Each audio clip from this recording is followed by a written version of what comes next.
अंतर्राष्ट्रीय महिला दिवस पर हिंदी वाला आपके सामने एक ऐसी कवियत्री से मुलाकात करा रहा है जो शायद भारत के इतिहास में पहली लेखिका थी जिन्होंने नारी विमर्श पर खुलकर अपने विचार रखे।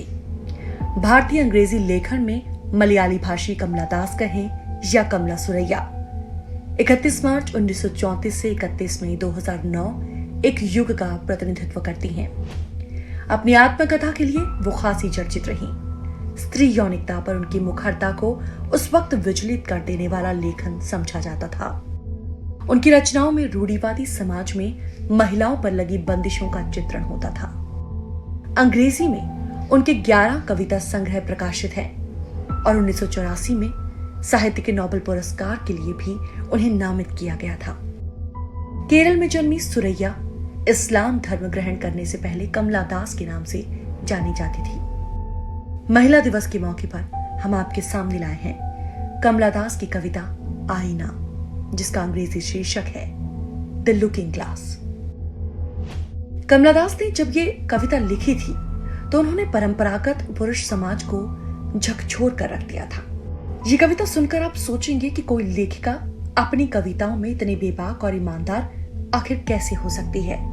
भारतीय साहित्य में अगर कमला दास जैसी लेखिकाएं नहीं होती तो आधुनिक भारतीय लेखन की वो तस्वीर उभर कर कभी सामने नहीं आ पाती जिस पर आज का समूचा स्त्री विमर्श गर्व करता है।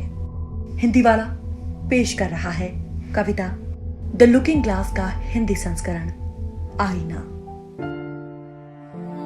आसान है एक मर्द की तलाश जो तुम्हें प्यार करे, बस तुम ईमानदार रहो कि एक औरत के रूप में तुम क्या चाहती हो।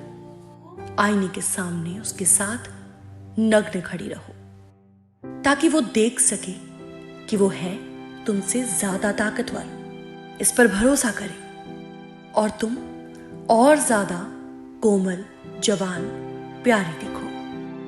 अपनी प्रशंसा स्वीकार करो, उसके अंगों की पूर्णता पर ध्यान दो। झरने के नीचे लाल होती उसकी आंखें, बाथरूम के फर्श पर वही शर्माती चाल, तौलिए को गिराना और उसका हिलाकर पेशाब करने का तरीका, वो सारी तारीफें जो उसे मर्द बनाती हैं। तुम्हारा इकलौता मर्द, उसे सब सौंप दो, वो सब जो तुम्हें औरत बनाती है। लंबे बालों वाली खुशबू, स्तनों के बीच के पसीने की कस्तूरी सुगंध, तुम्हारी माहवारी के लहू की गर्म झंझनाहट और तुम्हारी अंतहीन स्त्रीयोचित भूख। हाँ, एक मर्द से खुद को प्यार करवाना आसान है, लेकिन उसके बाद उसके बिना रहने का सामना करना पड़ सकता है। जिंदगी के बिना जिंदा रहना। जब तुम भटकती हो, अजनबियों से मिलती हो, उन आंखों के साथ जिन्होंने अपनी ही तलाश छोड़ दी है, कान जो बस उसकी अंतिम आवाज सुनते हैं कि वो पुकारता है तुम्हारा नाम, और तुम्हारी देह जो कभी उसके स्पर्श से चमकते पीतल सी जगमगाती थी, जो अब फीकी और बेसहारा है।